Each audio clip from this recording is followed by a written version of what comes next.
Well, I guess it's past time for an update on my indoor hydroponic garden. It's May of 2023, and there's been a lot going on since last month. So let's get started. Day 40 since seeding, and the toy Pak Choy has been ready to pick for quite a while, and I really need to get that picked off. It's a wonderful little plant.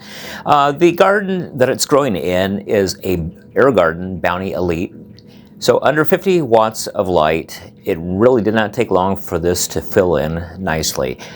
Some of the varieties of Pak Choy will get much larger, but the toy Pak Choy is a petite variety, and it's perfect for a lot of indoor gardening where you might want to have a smaller or a dwarf plant. In the two larger Black Magic Gropeel recirculating hydroponic systems, they are still in use right now. The two cucumber plants on the left, I really feel bad about pulling those out. They've been growing for almost 6 months and they're still producing cucumbers.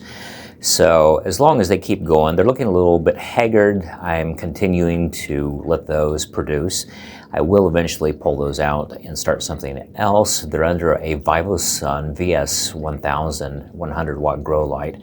On the right hand side is the Spider Farmer SF1000 grow light.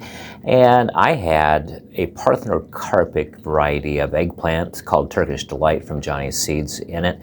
And that was one that I actually made a stupid mistake and left a little bit too much white vinegar in after doing a cleaning, and the pH dipped, and the plant, of course, had to be thrown out. But a quick recovery, and I'll show you what the next plan is for that. This is something that's a little new for me. It is another of the desktop variety of hydroponic gardens from a company called Letpot, and it's 36 watts. The thing about this one, I'm hoping to do another video that shows the features of it because it's really cool. It has not only a phone interface, but it automatically feeds the plants, and it will pull water off the floor, pump either nutrient or water directly into the chamber and automatically shut off. So I could leave this one going while I go out, and say if I take a business trip and come back, no worries at all about having enough water for the plants, even if they're quite thirsty. And these pepper plants are just banging. The three that are in here are unbelievable. They have been producing for months. As a matter of fact, they're under 20 watts of light in this tree can 7-site garden, and I can't believe how well the plants have done. I haven't had to prune the plants, and the harvest has been substantial. This is another system that I was testing out from a company called AeroGarden. It has a tiny pump inside of that circulates the water. Now the light hood, one of the nice things about it is it goes down nearly all the way to the deck. It's easy to concentrate the light over the top of the plants. These are dark rodent romaine lettuce plants that I just picked the other day. I left the center parts of the plants to regrow. Two things I've noticed. One was the two sites to the right tended to be a little bit better and produced larger heads of lettuce, and that's where the water jetted over to the right. The ones on the left kind of caught up eventually, but they didn't grow nearly as well as the two on the right. Now, the other thing that I've noticed is the plants. If you look at the stems, they tend to stretch quite a bit. That is an indication of not having enough light and ppfd for the lettuce to grow. But overall, it would do quite well for a small salad from time to time. This is a Bounty 40 watt LED light over romaine lettuce as well, and it was part of an experiment. I had two of the Vivian romaine lettuce varieties on the left hand side and two of the Neoprene romaine lettuce on the right side. You could tell from this picture how lush and full these plants happen to get.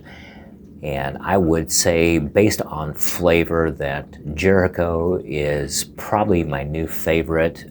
Prior to that, I would have told you that Vivian was. Not all of my gardens are in use at the moment. One of the things about indoor gardening is it takes a little bit of time to ramp up and get all the gardens going in a cycle where I'm harvesting, cleaning units, and replanting. On the left-hand side is the AeroGarden Petunia pod that I was trying to get to germinate. I am going to give up on this Petunia, maybe try to plant some different ones. It's just not wanting to come along. Now, the plants that you see in the middle here, these are Easy Pick Gold Parthenocarpic zucchini plants. They're golden and they don't need pollinators.